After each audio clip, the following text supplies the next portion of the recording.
In the Charter of this United Nations, our countries pledge to work for the promotion of the economic and social advancement of all peoples.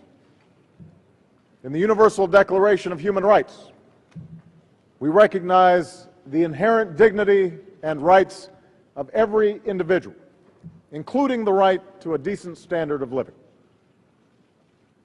And a decade ago, at the dawn of a new millennium, we set concrete goals to free our fellow men, women, and children from the injustice of extreme poverty.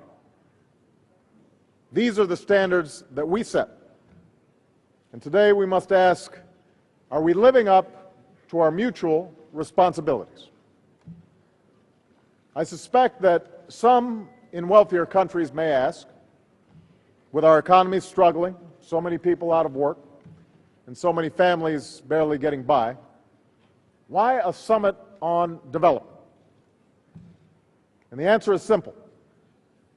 In our global economy, progress in even the poorest countries can advance the prosperity and security of people far beyond their borders, including my fellow Americans. When a child dies from a preventable disease, it shocks all of our consciences. When a girl is deprived of an education, or her mother is denied equal rights, it undermines the prosperity of their nation. When a young entrepreneur can't start a new business, it stymies the creation of new jobs and markets in that entrepreneur's country, but also in our own. When millions of fathers cannot provide for their families, it feeds the despair that can fuel instability and violent extremism. When a disease goes unchecked, it can endanger the health of millions around the world. So let's put to rest the old myth that development is mere charity that does not serve our interests. And let's reject the cynicism that says certain countries are condemned to perpetual poverty.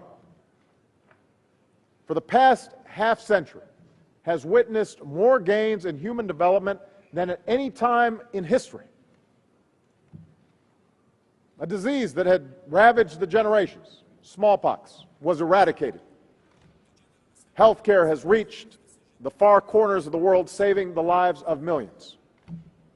From Latin America to Africa to Asia, developing nations have transformed into leaders in the global economy. Nor can anyone deny the progress that has been made toward achieving certain Millennium Development Goals. The doors of education have been opened to tens of millions of children, boys and girls.